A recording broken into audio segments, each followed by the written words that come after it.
Hello dear student, welcome to the study point. Study point के साथ मैं हूं आपका अपना मोहम्मद खान। आज का जो हमारा टॉपिक है वो है difference between mass and weight. आज का जो हमारा टॉपिक है वो है मास और वेट में क्या फ़र्क है, उसके मुतालिक हम पढ़ेंगे। आते हैं पहले डेफिनेशन पर।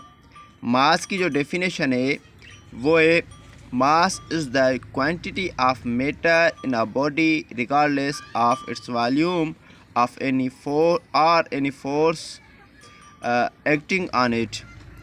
जो मास है वो किसी भी मैटर की, मादे की जो मिक़दार होता है उसको कहते हैं।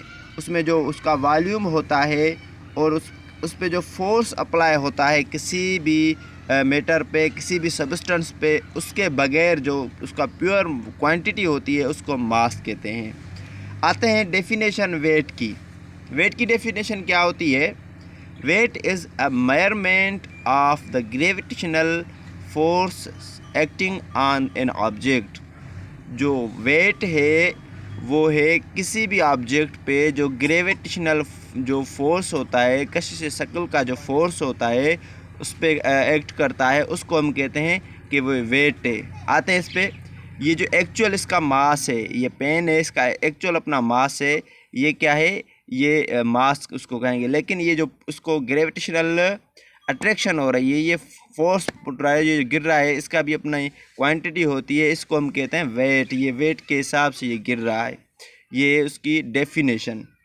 आते हैं उसके इफ़ेक्ट ऑफ ग्रेविटी।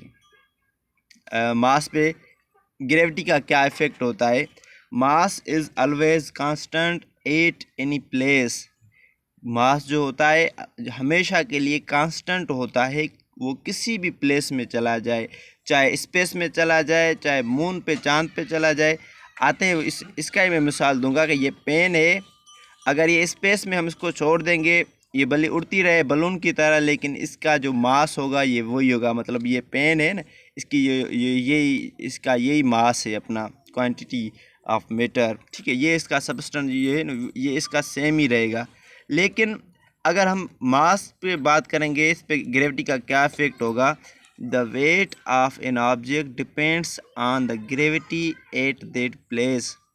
किसी भी ऑब्जेक्ट की जो किस जगह की जो ग्रेविटी होती है उसका वेट उस पर डिपेंड करता है। सपोज़ ये पेन है, ये अभी ये नीचे गिर रहा है, ये इसके वेट के नज़र नीचे गिर रहा है। अगर यही हम स्पेस में छोड़ देंगे, आसमान में छोड़ देंगे, तो ये पेन उड़ता रहेगा, तो इसका जो वेट हो जाएगा वो बिल्कुल ज़ीरो हो जाएगा। इसी तरह अगर हम इस पेन को लेके जाएंगे चांद पे, तो इसका वेट है और भी कम हो जाएगा ज़मीन के बनस्बत, क्योंकि वहाँ पे कशिश शक्ल यानी इफ़ेक्ट ऑफ ग्रेविटी जो है वहाँ पे कम होता है। यानी जितने ज़्यादा ग्रेविटी होगी उसका वेट उतना ज़्यादा होगा। लेकिन मास में ऐसा नहीं होता, ये हर जगह इसका मास सेम ही होता है। ठीक है। आज तीसरा जो हमारा इसका है यूनिट ऑफ मेजरमेंट। इसको मेजर करने के लिए यूनिट कौन सा, मास को मेजर करने के लिए यूनिट कौन सा इस्तेमाल होता है? मास को मेजर करने के लिए जो यूनिट इस्तेमाल होता है उसको कहते हैं हम किलोग्राम। यानी mass is measured in kilogram and unit of measurement of weight is measured in newtons. यानी वेट को जो हम मेजर करते हैं उसको न्यूटन में करते हैं, और मास को जो मेजर करते हैं उसको किलोग्राम में मेजर करते हैं। और उसके बाद हमारा जो लास्ट इसका है टॉपिक है वो है बैलेंस यूज्ड फॉर मेजरमेंट। यानी अगर मैं ऐसे कहूँ फिर भी तो भी गलत नहीं होगा कि इसको मेजरमेंट करने के लिए कौन से इंस्ट्रूमेंट यूज़ किए जाते हैं या कौन से इसको बैलेंस यूज़ किए जाते हैं।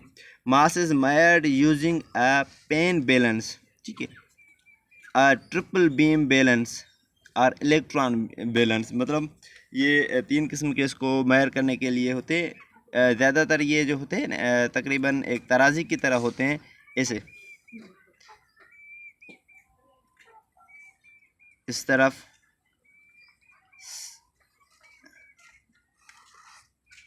ठीक है, इस तरफ हम क्वांटिटी का मिकदार रखते हैं, इस तरफ हम अपनी मेजरमेंट रखते हैं, तो हमें पता चलता है इसका क्वांटिटी क्या है। और इसको मेजर करने के लिए हमारे पास होता है मास को, वेट को मेजर करने के लिए हमारे पास होता है स्प्रिंग बैलेंस। स्प्रिंग बैलेंस क्या होता है? एक किस्म का स्प्रिंग होता है, ठीक है। उसमें हम अब मादा या जो भी चीज़ मेजर करनी होती है, जिसका भी वेट मेजर करना होता है, उसको यहाँ पे लिखे हुए होते हैं नंबर्स, इतने न्यूटन, 5, 10 XYZ जो भी लिखे होते हैं। तो फिर हम उसमें जब ये मीटर या कोई भी चीज़ जिसकी वेट मालूम करना हो, वो अगर हम उसमें लगा देते हैं, उसको खींचते हैं, तो फिर हमें जिसका ये जितना इसको अट्रैक्शन होती है ज़मीन की तरफ, जितनी ग्रेविटी अट्रैक्ट करती है, जितना उसमें वज़न वेट होता है, उतना इसमें लिखा हुआ होता है कि ये 5 न्यूटन है, ये 10 न्यूटन है। इसी तरह हम इसको मेजर करते हैं। आज का ये हुआ हमारा टॉपिक। इसके साथ मैं आपसे लूँगा इजाज़त। अल्लाह निगहबान। अगले चैप्टर में फिर मिलते हैं। हमारे चैनल को सब्सक्राइब करें और बेल आइकन को दबाएं और हमारे वीडियो को और हमें सपोर्ट करें। Thank you very much.